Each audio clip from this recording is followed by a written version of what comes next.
مشاهدي كايرو لايف قناة القاهرة 24، أهلا بكم من أرض السلام. النهاردة احنا في قمة المناخ COP27 اللي بتحتضنها شرم الشيخ، وبيجي لها جميع خبراء المناخ ومختلف المسؤولين حول العالم أجمع. النهاردة معانا أو دلوقتي معانا خبراء مناخ من إسبانيا، فيكتور and مارتا. First of all, how are you and welcome to Sharm el-Sheikh. Thank you. Nice to meet you. This is your first time to Sharm el-Sheikh? Yes, Sharm el-Sheikh first time. First time on Sharm el-Sheikh. Okay, this is not your first COP.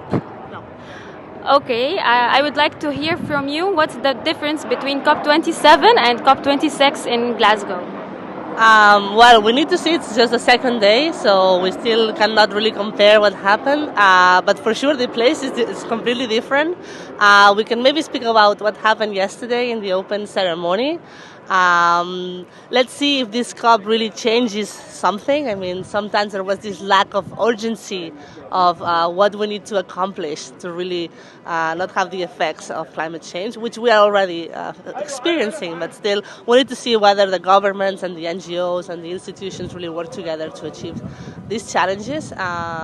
So we'll see, maybe in a week we can talk again and see. Okay, so could you tell me your expectations for the COP27 and the reality when you come here to Egypt? Does your expectations meet the reality? Yeah, sure. By now, as Marta said, it's just a couple of days since the COP27 start, but we have really good expectations on getting to know the best climate change strategy, that we could apply to our company. So we came here with the purpose of having this knowledge, getting to know some specific companies, what are they doing, So this is our expectation, and I think that we are sure that we can meet that here, Yeah. Also, hopefully this COP gets into more concrete actions for some governments. I think that's something that was mentioned yesterday and goes beyond the paper. So I think really what we need now is more concrete actions. Also, what I think it's lacking, and let's see what happens this year. I was very critical last year with COP in Glasgow of the lack of companies. I think companies and governments need to be working more together. There should be more companies involved in the strategy definition. In Glasgow, you had a lack of companies?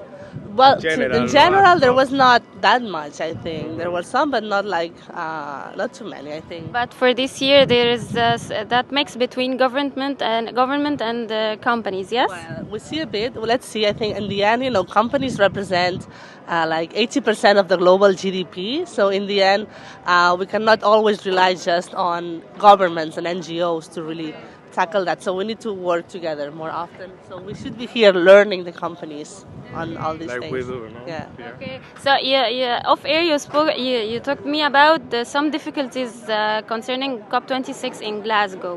So could you tell me do you find these difficulties here in Egypt for these 2 days? Difficulties on logistics, you mean?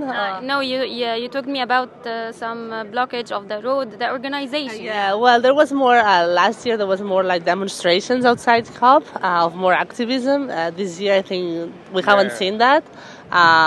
So we think we haven't been in the green zone. I think there it's a place where you can hear the voice. So we're gonna go there along the week.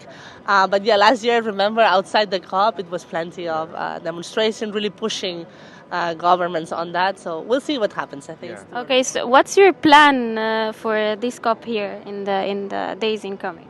Yeah, as Marta said, we are a private company, so our plan here is to get to know specific schemes of climate change solutions, to get into the detail of how companies can deal with climate change, And for us, COP is a mechanism to validate, what we are doing in our company, the strategy, and this would be the best part, for us, for private companies to get to know, more in detail what can we do, and validate our climate strategy. Yeah, we also have a panel on Friday in the Spanish pavilion to discuss about decarbonization with other companies and to share challenges that we are facing.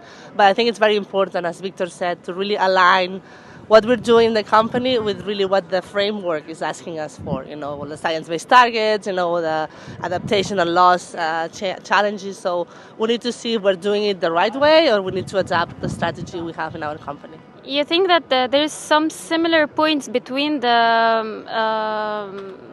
between Egypt and Spain in the danger of climate change? Yeah, for sure. I mean, I think climate change is a global problem, so that's why we are all here. I think it's very emotional to see all the different countries, gathering together in one place. Egypt and Spain, I think it's one of these countries that, in summer we really are seeing at least, really hot seasons and then sometimes cold seasons.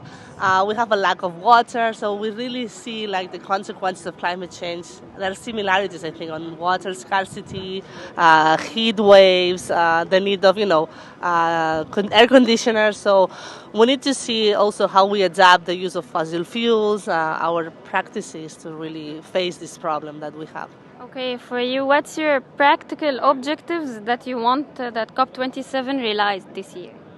Practical objectives, maybe, it could be interesting that governments, really meet an agreement, on the urgency on the climate strategy, for the governments and the future of the global world, So for us, it's really important that this COP meets specific commitments from the government point of view. Especially also from the financial point of view. I mean, for sure, there are countries that need more help on that, and actually they are the ones that having all the consequences. That's when we talk about climate justice, So I think we really need to see concrete agreements on what's going to happen because there's no time.